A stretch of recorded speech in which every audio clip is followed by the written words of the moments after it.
This review is brought to you by RNG. This game was selected at random by the review crew at Retro Hangover's Discord. This is another Genesis game that's considered a classic, earning some critical praise back in '95 when it came out. There's a lot of people who look very fondly at it. You're probably one of them. Beyond Oasis tells the story of Noel Gallagher, a musician and songwriter who decides to leave his rock band to embark in an epic quest for a solo career success. This game was developed by Ancient. You may or may not know them as the studio founded by Yuzo and Ayano Koshiro, known for game music and graphic design respectively. The previous work includes Streets of Rage 2 for the Mega Drive and the Master System version of Sonic the Hedgehog. Both games I highly recommend. It's a little bit of Zelda-like and a little bit of top-down beat-em-up, or belt scroll as some like to call that genre. You travel to locations highlighted in the map to find dungeons the game wants you to clear to continue the story, defeating enemies in the way and collecting food for HP and SP recovery, which is dropped by enemies or containing treasure chests.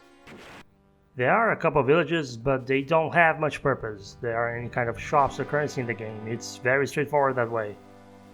The Zelda likeness really rubs in when you're exploring dungeons and solving puzzles that range from very easy to rather cryptic.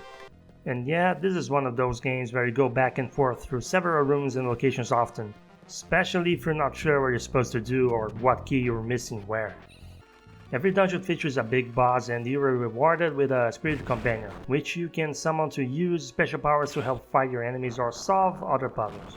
It might look like a very simple adventure game, but I'm sure the first thing you thought when seeing the footage is just how incredible the art style and animation are. This game looks stunning for Sega Genesis software.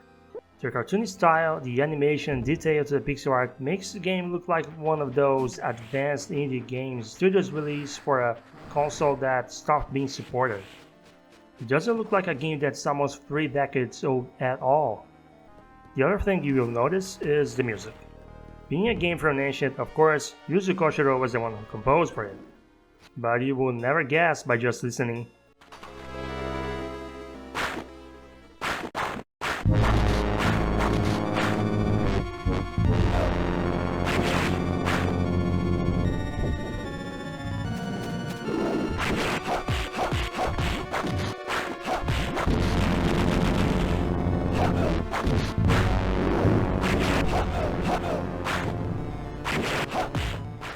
It sounds absolutely atrocious, which is really weird coming from a composer who otherwise never made bad game music before or after this. And no, I don't think Streets of Rage 3 had bad music. If you ask me, the explanation is that he was trying to go for a more epic and heroic style of music direction. Honestly, that type of music rarely ever turns out right with a Genesis sound chip.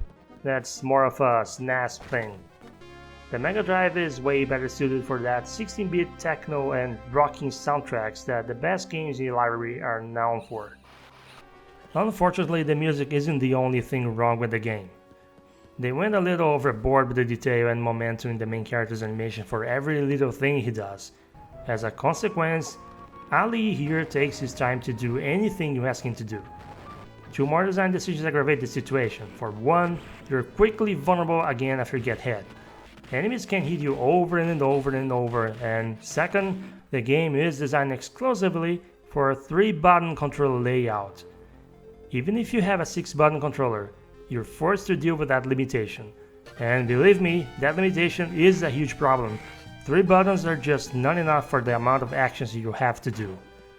You have a button for attacking, another button for commanding your spirits, and another button which is both for crouching and jumping.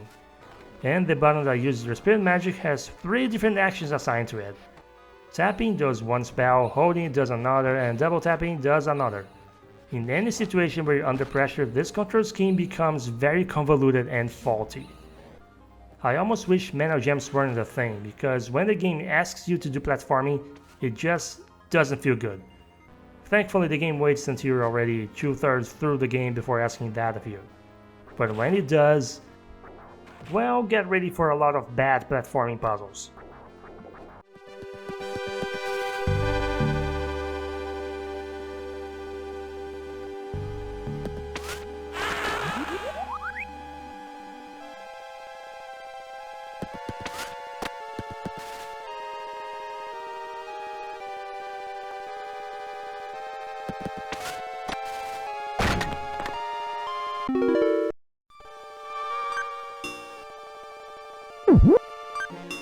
Now that I got all the suck out of the way, let me tell you about the features that make some people love this game. Ali has a lot of different moves you can do with his knife. The game only tells you a few of them and you don't need half of the different moves to beat it, but it's still pretty cool, there are so many. The one I used the most was the dash attack, since it never fails to knock enemies down, it is so easy to abuse. In addition to the knife you started with, you can also collect extra weapons from enemies and treasures. And this, ladies and gentlemen, is shockingly similar to Breath of the Wild's weapon system done way back in '95. Every extra weapon has limited durability, after which you lose it permanently. The game will throw many different swords and bows at you. Some have special properties like being enchanted by fire or causing explosions. The bows offer very long range but are kinda weak, and the swords are generally stronger than your knife on top of covering better range. The game really wants you to use those weapons, especially the swords. If you try to ignore the system, enemy groups and bosses might take forever to be defeated. There are a few unique weapons that never break. Each of them require completing difficult secret challenges that can be very cryptic to find. Once you get the secret sword in particular, the remaining bosses become a total cakewalk. Like any Zelda-like, there are hidden permanent power-ups to collect. The main ones are colored gems. Each color gem powers up one of the 4 spirits to unlock and also increases your maximum SP, which you spend to use the spirit's magic. There is a limited number of each gem to be found in the overworld and dungeons, and they're the most worthwhile pickups. The other are hearts, but these hearts don't really work like the containers in other games. Every so often when you kill an enemy, our heart will drop. You can then pick it up, increasing your rank. Your rank is basically your level. If you look at the status screen, you will notice your HP, which starts at 200, is increased by 2 points every rank up.